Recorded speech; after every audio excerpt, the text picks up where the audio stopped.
Hi friends, வணக்கம். Welcome to our channel. இன்னைக்கு இந்த வீடியோல எப்படி ஒரு முந்திரி கேக் சூப்பரா பண்றதுன்னு பார்க்கலாம். இது பிகினர்ஸ் கூட ஈஸியா பண்ணிடலாம். இது எங்க அம்மா தான் பண்ண போறாங்க. நான் பண்ண போறது இல்ல. இதுக்கு முதல்ல 1 கப் அளவுக்கு முந்திரி பருப்பை அரை மணி நேரத்துக்கு ஊற வச்சுக்க போறோம். அதே அளவு தண்ணி விட்டு. இது வந்து 250 ml கப்பு. இது அதிக நேரத்துக்கு ஊற வச்சிங்கன்னா ரொம்ப பேஸ்டா அரைஞ்சிடும். அப்போ வந்து உங்களுக்கு கேக் மாதிரி வராது. ஸோ இப்போ பாருங்க அரை மணி நேரம் கழிச்சு இந்த மாதிரி தான் இருக்கு நம்ம முந்திரி பருப்பு. இதை வந்து தண்ணி எல்லாம் ஃபுல்லாக எடுத்துட்டு இந்த மாதிரி எடுத்து வச்சுக்கலாம். இதை வந்து ஒரு மிக்ஸி ஜாரில் ட்ரான்ஸ்ஃபர் பண்ணி தண்ணியே இல்லாமல் ஒரு ஓட்டு ஓட்டி எடுத்துக்கலாம். இந்த மாதிரி பல்ஸ் வச்சு ஒரு ஓட்டு ஓட்டிட்டு 1/4 கப் அளவுக்கு முதல்ல பாலை நான் விட்டுக்கிறேன்.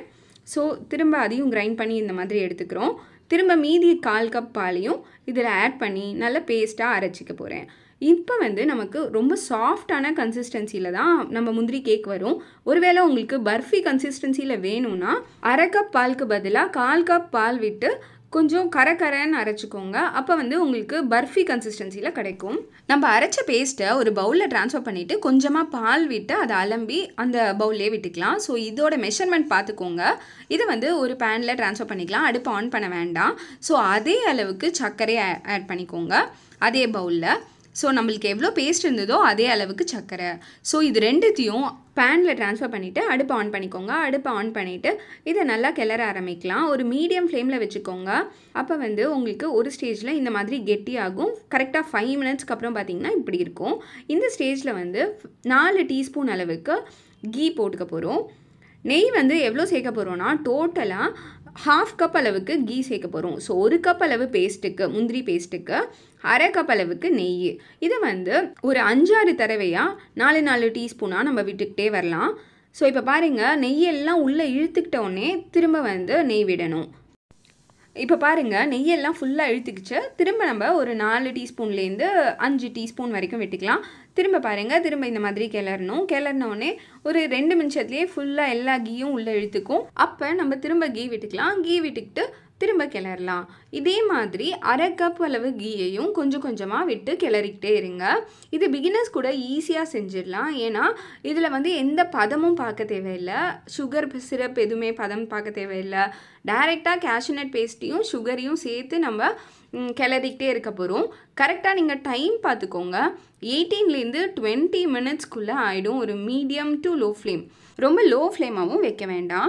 நீங்கள் இந்த கேக் பண்ண ஸ்டார்ட் பண்ணுறதுக்கு முன்னாடியே இந்த மாதிரி ஒரு தட்டில் கீயை தடவி வச்சுக்கோங்க. நெய் தடவின தட்டு இதில் தான் கடைசியில் நம்ம கொட்ட போகிறோம். ஸோ இப்போ பாருங்கள் நல்லா கீழே ஒட்டாமல் வந்துடுது. கரெக்டாக ஒரு 20 மினிட்ஸில் இந்த மாதிரி ஒட்டாமல் வரும். அந்த டைமில் கரெக்டாக நம்ம கீ க்ரீஸ் பண்ணியிருக்கோம் இல்லையா, அந்த தட்டில் இதை போட்டுக்கலாம். பாருங்கள் எவ்வளோ ஒட்டாமையே வருது பாருங்கள். இதுவே நீங்கள் நான்ஸ்டிக்கில் பண்ணியிருந்தீங்கன்னா இன்னுமே ரொம்ப வேஸ்டேஜே இருக்காது. அப்படியே ஒட்டாமல் அப்படியே கீழே விழுந்துடும். ஸோ இங்கே பாருங்கள் ரொம்ப நல்லா ரெடியாக எடுத்து இதை வந்து கொஞ்சம் 5 மினிட்ஸ் வரைக்கும் ஆற விட்டுருங்க.